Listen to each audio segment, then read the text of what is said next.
नमस्कार प्यारे मित्रों, मैं शालिनी आप सभी के मध्य उपस्थित हुई हूँ आज की कहानी को लेकर, जिसका नाम है उल्लुओं की बस्ती में। तो आइए पढ़ते हैं आज की कहानी। एक वृक्ष पर एक उल्लू रहता था। उल्लू को दिन में दिखाई नहीं पड़ता, इसीलिए इसको दीवान भी कहते हैं। उल्लू दिन भर अपने घोंसले में छिपा रहता था। जब रात होती थी तो शिकार के लिए बाहर निकलता था। गर्मी के दिन थे, दोपहर का समय। आकाश में सूर्य आग के गोले की तरह चमक रहा था। बड़े जोरों की गर्मी पड़ रही थी। कहीं से उड़ता हुआ एक हंस आया और वृक्ष की डाल पर बैठकर बोला, ओह, बड़ी भीषण गर्मी है। आकाश में सूर्य आग के गोले की तरह चमक रहा है। हंस की बात उल्लू के कानों में भी पड़ी। वह बोल उठा, ये क्या कह रहे हो? सूर्य चमक रहा है? बिल्कुल झूठ। चंद्रमा के चमकने की बात कहते तो मान भी लेता। हंस बोला, चंद्रमा तो दिन में चमकता नहीं, रात में चमकता है। इस समय दिन है, दिन में सूर्य ही चमकता है। सूर्य का प्रकाश जब तीव्र रूप से फैल जाता है तो भयानक गर्मी पड़ती है। आज सचमुच बड़ी भयानक गर्मी पड़ रही है। उल्लू व्यंग के साथ हंस पड़ा और बोला, अभी तुम तो सूर्य की बात कर रहे थे, अब सूर्य के प्रकाश की बातें करने लगे। बड़े मूर्ख लग रहे हो। अरे भाई, न सूर्य है न प्रकाश, ये तो हमारे मन का भ्रम है।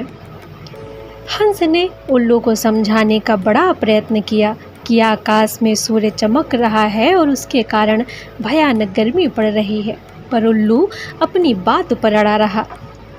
हंस के अधिक समझाने पर भी वह यही कहता कि ना तो सूर्य है, ना सूर्य का प्रकाश और ना गर्मी पड़ रही है।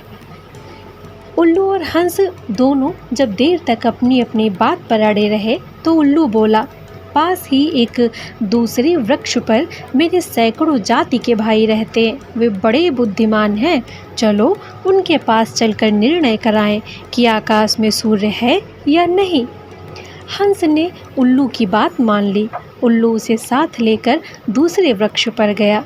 दूसरे वृक्ष पर सैकड़ों उल्लू रहते थे। उल्लू ने अपनी जाति भाइयों को एकत्र करके कहा, भाइयों, इस हंस का कहना है कि इस समय दिन है और आकाश में सूर्य चमक रहा है।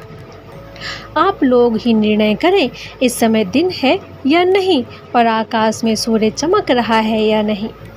उल्लू की बात सुनकर उसके जाति के अन्य भाई हंस पड़े और हंस का उपहास करते हुए बोले, क्या कह रहे हो जी? आकाश में सूर्य चमक रहा है? बिल्कुल अंधे हो। हमारी बस्ती में ऐसे झूठ की बात का प्रचार मत करो। पर हंस चुप नहीं रह सका। बोला, मैं झूठ नहीं बोल रहा हूँ। इस समय दिन है और आकाश में सूर्य चमक रहा है।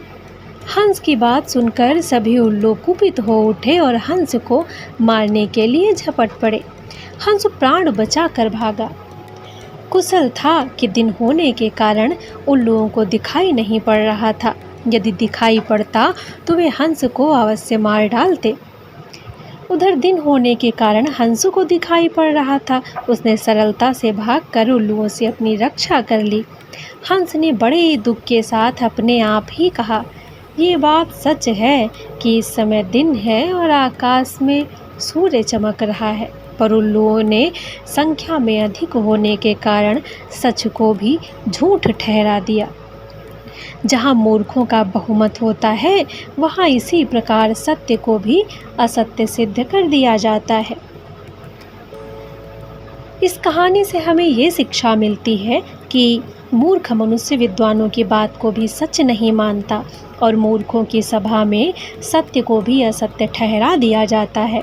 इसलिए मूर्खों की बढ़ाई से ना तो प्रसन्न होना चाहिए, ना बुराई करने से अप्रसन्न होना चाहिए, क्योंकि मूर्ख तो मूर्ख ही होते हैं। धन्यवाद।